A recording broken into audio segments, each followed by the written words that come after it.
with all eyes on the budget in 2 weeks, one from an industry standpoint and one from drones specifically, what is it that you're expecting in this budget? Government has been quite industry friendly as far as the defense is concerned, and we also foresee that similar what do you call initiatives will be taken in drones. We per se are not specifically are in the drone space. We are talking to two different small startup companies to acquire them. Getting into a logistic drones for military applications and as well as for the loitering munition. But I foresee that from the industry, other panels, members whom I am in touch with, I think government is trying to give some very bring some remarkable changes for the drone industry, primarily in the defense segment. I want to get a sense from you because we've talked to a few private players and they've stressed upon the fact that it's important for a PPAP sort of model or public-private partnership model to sort of pick up steam in the defense sector as well. Is that what you also feel? Do you feel like PPP could be an important sort of partner, sort of agreement that would help the sector grow even more than it is currently? Obviously, the triple P model, which is more popular in a non-defense segment, particularly in the infrastructure and other segments, but as a very popular hashtag word. But whereas if you see defense already, although it's not being used specifically like that, the triple P model is already being used. Where the private companies, the public sector companies, and the Ministry of Defense together, are working along with the MSMEs in developing products.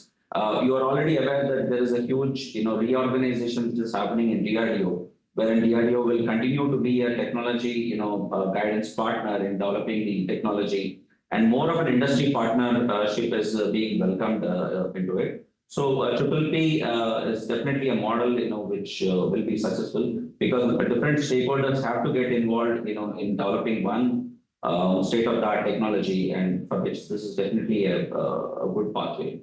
Right, so also, I don't know whether you talked about the PLI scheme in particular, but I think that is another need and want from your sector specifically. And how important is a dedicated R&D fund and, of course, creating common testing facilities? Is that something you see getting accomplished or fulfilled in this budget? Still, I think, there's a lot of gap. We see the global average, of investments that are done in R&D. Particularly from the private sector, vis-a-vis compared to India, which is running at around 1.2, 1.3% compared to the global average of more than 5-6%. I think that's where we have to catch up. More investments from the private sector has to be done. Similarly, the encouragement from the government has to increase from small budgeted programs in terms of investing in R&D to encouraging putting up more investments in it.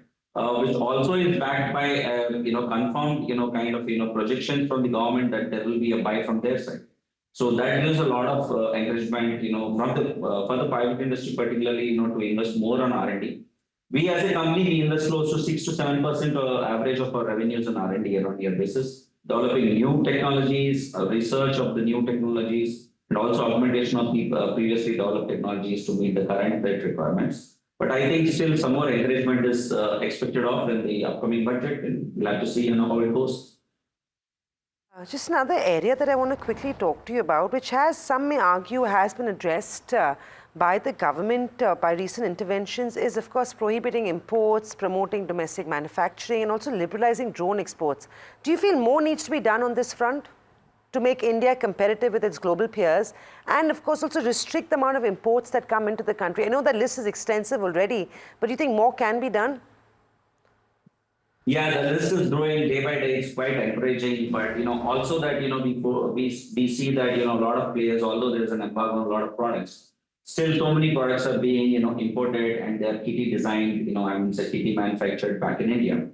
I think the fundamentals of understanding what is critical in per se. Now we talked about a drone. So what is actually still now being imported in drone, like particularly the motors, the engines, or the propellers, and other typical avionics system. These various systems that are part of the drone, they have to be designed. More of an encouragement of a design and manufacturing in India has to be done rather than only a make in India. Just by putting an embargo doesn't suffice the problem. I think, fundamentally imports of, even the subsystems embargo has to be there, so that there's an encouragement for the Indian industry in developing technologies which are homegrown, so that when actually something serious happens, we'll still not be in a what do you call, need to depend on the foreign supplies for, the components and subsystems for it.